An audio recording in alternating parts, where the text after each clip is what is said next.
ಸಚಿವ ಕೆಎನ್ ರಾಜಣ್ಣ ವಿರುದ್ಧ ಹೈಕಮಾಂಡ್ಗೆ ದೂರು. ಸಂಪುಟದಿಂದ ಕೆಎನ್ ರಾಜಣ್ಣ ಅವರನ್ನ ಕೈ ಬಿಡುವಂತೆ ದೂರು ಹೋಗಿದೆ ಹೈಕಮಾಂಡ್ಗೆ. ಕಾಂಗ್ರೆಸ್ ಕಾರ್ಯಕರ್ತರಿಂದ ರಾಜಣ್ಣ ವಿರುದ್ಧ ಖರ್ಗೆಗೆ ಕಂಪ್ಲೇಂಟ್ ಹೋಗಿದೆ. ಕೆಎನ್ ರಾಜಣ್ಣ ವಿರುದ್ಧ ಅವ್ರನ್ನ ಕೂಡಲೇ ಸಂಪುಟದಿಂದ ಕೈ ಬಿಡಬೇಕು ಅಂತ ಹೆಚ್ಚುವರಿ ಡಿಸಿಎಂ ವಿಚಾರದಲ್ಲಿ ಅವರು ಬೇಜವಾಬ್ದಾರಿ ಹೇಳಿಕೆಯನ್ನ ಕೊಟ್ಟಿದ್ದಾರೆ ಅಂತ ಎಐಸಿಸಿ ಪ್ರಧಾನ ಕಾರ್ಯದರ್ಶಿ ಕೆಸಿ ವೇಣುಗೋಪಾಲ್ ರಾಜ್ಯ ಕಾಂಗ್ರೆಸ್ ಉಸ್ತುವಾರಿ ಸುರ್ಜೇವಾಲಾಗೂ ಕೂಡ ದೂರನ್ನ ಕಳಿಸಿದ್ದಾರೆ ಕಾಂಗ್ರೆಸ್ನ ಕಾರ್ಯಕರ್ತರು. ಹೆಚ್ಚುವರಿ ಡಿಸಿಎಂ ಹುದ್ದೆ ಬಗ್ಗೆ ಮಾತನಾಡಿದ್ರು. ಸೊ ಆ ಬಗ್ಗೆ ಬೇಜವಾಬ್ದಾರಿ ಹೇಳಿಕೆಯನ್ನ ಕೊಟ್ಟಿದ್ದಾರೆ. ಪಕ್ಷದಲ್ಲಿ ಒಂದಷ್ಟು ಗೊಂದಲ ಮೂಡಿಸುವಂತ ಹೇಳಿಕೆಯನ್ನ ಕೆಎನ್ ರಾಜಣ್ಣ ಕೊಟ್ಟಿದ್ದಾರೆ ಅಂತ ಹೆಚ್ಚುವರಿ ಡಿಸಿಎಂ ವಿಚಾರದಲ್ಲಿ ಈಗ ಕೆಎನ್ ರಾಜಣ್ಣ ವಿರುದ್ಧ ಹೈಕಮಾಂಡ್ಗೆ ದೂರು ಹೋಗಿದೆ. ಎಐಸಿಸಿ ಪ್ರಧಾನ ಕಾರ್ಯದರ್ಶಿ ಕೆಸಿ ವೇಣುಗೋಪಾಲ್ ಹಾಗೆ ರಾಜ್ಯ ಕಾಂಗ್ರೆಸ್ ಉಸ್ತುವಾರಿ ರಣದೀಪ್ ಸಿಂಗ್ ಸುರ್ಜೇವಾಲಾಗೂ ಕೂಡ ಈಗ ಕಂಪ್ಲೇಂಟ್ ಅನ್ನ ರವಾನೆ ಮಾಡಲಾಗಿದೆ. ಹೆಚ್ಚುವರಿ ಡಿಸಿಎಂ ಹುದ್ದೆ ಆಗಬೇಕು ಅನ್ನೋ ನಿಟ್ಟಿನಲ್ಲಿ ಅವರು ಮಾತನಾಡಿದ್ರು. ಇದರಿಂದ ನಾವು ಲೋಕಸಭಾ ಚುನಾವಣೆಯಲ್ಲಿ ಹೆಚ್ಚಿನ ಸ್ಥಾನವನ್ನು ಗಳಿಸಬಹುದು, ಅದಕ್ಕೆ ಇದು ಹೆಲ್ಪ್ ಆಗುತ್ತೆ. ಮತ್ತೊಂದಷ್ಟು ಅಂದರೆ ಡಿಸಿಎಂ ಸ್ಥಾನಗಳನ್ನು ಕೊಟ್ಟರೆ ಎಲ್ಲ ಸಮುದಾಯಗಳನ್ನು ಕೂಡ ಬ್ಯಾಲೆನ್ಸ್ ಮಾಡಿದ ಹಾಗಾಗುತ್ತೆ, ಇದು ನಮಗೆ ಪ್ಲಸ್ ಆಗುತ್ತೆ ಲೋಕಸಭಾ ಚುನಾವಣೆಯಲ್ಲಿ ಅಂತ ರಾಜಣ್ಣ ಹೇಳಿದರು. ಸೊ ಅದರ ಬೆನ್ನಲ್ಲೇ ಈಗ ಹೈಕಮಾಂಡ್ಗೆ ಕಂಪ್ಲೇಂಟ್ ಹೋಗಿರೋದು ಕಾಂಗ್ರೆಸ್ನ ಕಾರ್ಯಕರ್ತರ ಕಡೆಯಿಂದ. ಹೆಚ್ಚುವರಿ ಡಿಸಿಎಂ ವಿಚಾರದಲ್ಲಿ ರಾಜಣ್ಣ ಅವರ ಹೇಳಿಕೆ ಏನಿದೆ ಅದು ಪಕ್ಷದ ಕಾರ್ಯಕರ್ತರಲ್ಲಿ ಒಂದಷ್ಟು ಗೊಂದಲ ಉಂಟು ಮಾಡ್ತಾ ಇದೆ. ಇದೊಂದು ಬೇಜವಾಬ್ದಾರಿತನದ ಹೇಳಿಕೆ ಅನ್ನೋ ಅರ್ಥದಲ್ಲಿ ಈಗ ಹೈಕಮಾಂಡ್ಗೆ ಕಂಪ್ಲೇಂಟ್ ಹೋಗಿದೆ. ಸೊ ಈಗ ಹೈಕಮಾಂಡ್ ಯಾವ ರೀತಿಯಾದಂಥ ನಿರ್ಧಾರ ಕೈಗೊಳ್ಳುತ್ತೆ ಅನ್ನೋದು ಈಗ ಪ್ರಶ್ನೆ. ಸೊ ಎಐಸಿಸಿ ಪ್ರಧಾನ ಕಾರ್ಯದರ್ಶಿ ಕೆಸಿ ವೇಣುಗೋಪಾಲ್ ಹಾಗೆ ರಾಜ್ಯ ಕಾಂಗ್ರೆಸ್ ಉಸ್ತುವಾರಿ ರಣದೀಪ್ ಸುರ್ಜೇವಾಲಾ ಅವ್ರಿಗೂ ಕೂಡ ಕಂಪ್ಲೇಂಟ್ ಹೋಗಿದೆ. ಈ ಬಗ್ಗೆ ಕೆಎನ್ ರಾಜಣ್ಣ ಏನು ಹೇಳಿದ್ರು ಬನ್ನಿ ನೋಡೋಣ.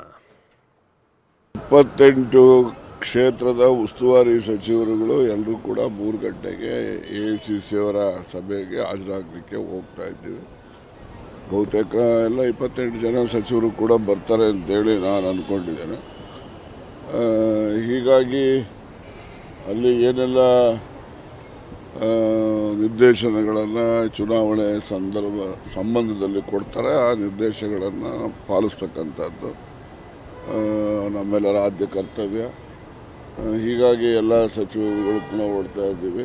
ಎಐಸಿಸಿ ಅವರ ಒಂದು ಸಭೆ ಏರ್ಪಡಿಸಿರ್ತಕ್ಕಂಥ ಹಿನ್ನೆಲೆಯಲ್ಲಿ ನಾವು ಹೋಗ್ತೀವಿ. ಆಯ್ತಲ್ಲ, ಚರ್ಚೆ ಆಗ್ತಾ ಇದೆ, ಸಲಹೆ ಮಾಡ್ತಾ ಇದ್ದೀವಿ. ಅದು that is up to the high command to take a decision. 28 ಕ್ಷೇತ್ರದ ಉಸ್ತುವಾರಿ ಸಚಿವರುಗಳು ಎಲ್ಲರೂ ಕೂಡ 3 ಗಂಟೆಗೆ ಎಐಸಿಸಿ ಅವರ ಸಭೆಗೆ ಹಾಜರಾಗಲಿಕ್ಕೆ ಹೋಗ್ತಾ ಇದ್ದೀವಿ. ಬಹುತೇಕ ಎಲ್ಲ 28 ಜನ ಸಚಿವರು ಕೂಡ ಬರ್ತಾರೆ ಅಂತೇಳಿ ನಾನು ಅಂದ್ಕೊಂಡಿದ್ದೇನೆ. ಹೀಗಾಗಿ ಅಲ್ಲಿ ಏನೆಲ್ಲ ನಿರ್ದೇಶನಗಳನ್ನು ಚುನಾವಣೆ ಸಂಬಂಧದಲ್ಲಿ ಕೊಡ್ತಾರೆ ಆ ನಿರ್ದೇಶಗಳನ್ನು ಪಾಲಿಸ್ತಕ್ಕಂಥದ್ದು ನಮ್ಮೆಲ್ಲರ ಆದ್ಯ ಕರ್ತವ್ಯ. ಹೀಗಾಗಿ ಎಲ್ಲ ಸಚಿವರುಗಳು ಪುನಃ ಓಡ್ತಾ ಇದ್ದೀವಿ. ಎಐಸಿಸಿ ಅವರ ಒಂದು ಸಭೆ ಏರ್ಪಡಿಸಿರ್ತಕ್ಕಂಥ ಹಿನ್ನೆಲೆಯಲ್ಲಿ ನಾವು ಹೋಗ್ತೀವಿ. ಆಯ್ತಲ್ಲ, ಚರ್ಚೆ ಆಗ್ತಾ ಇದೆ, ಸಲಹೆ ಮಾಡ್ತಾ ಇದ್ದೀವಿ. ಅದು that is up to the high command to take a decision. 28 ಕ್ಷೇತ್ರದ ಉಸ್ತುವಾರಿ ಸಚಿವರುಗಳು ಎಲ್ಲರೂ ಕೂಡ. ಸೊ ರಾಜಣ್ಣ ಅವರ ಈ ಹೇಳಿಕೆಗೆ ಸಂಬಂಧಪಟ್ಟ ಹಾಗೆ ಈಗ ಕಾಂಗ್ರೆಸ್ನಲ್ಲಿ, ಅದರಲ್ಲೂ ಕಾಂಗ್ರೆಸ್ನ ಒಂದಷ್ಟು ಕಾರ್ಯಕರ್ತರಲ್ಲಿ ಈಗ ಆಕ್ರೋಶ ವ್ಯಕ್ತವಾಗಿದೆ. ಸೊ ರಾಜ್ಯ ಉಸ್ತುವಾರಿ ಸುರ್ಜೇವಾಲಾಗೂ ಕೂಡ ದೂರು ರವಾನೆ ಆಗಿದೆ. ಸಂಪುಟದಿಂದ ಕೆಎನ್ ರಾಜಣ್ಣ ಅವ್ರನ್ನ ಕೈ ಬಿಡಬೇಕು.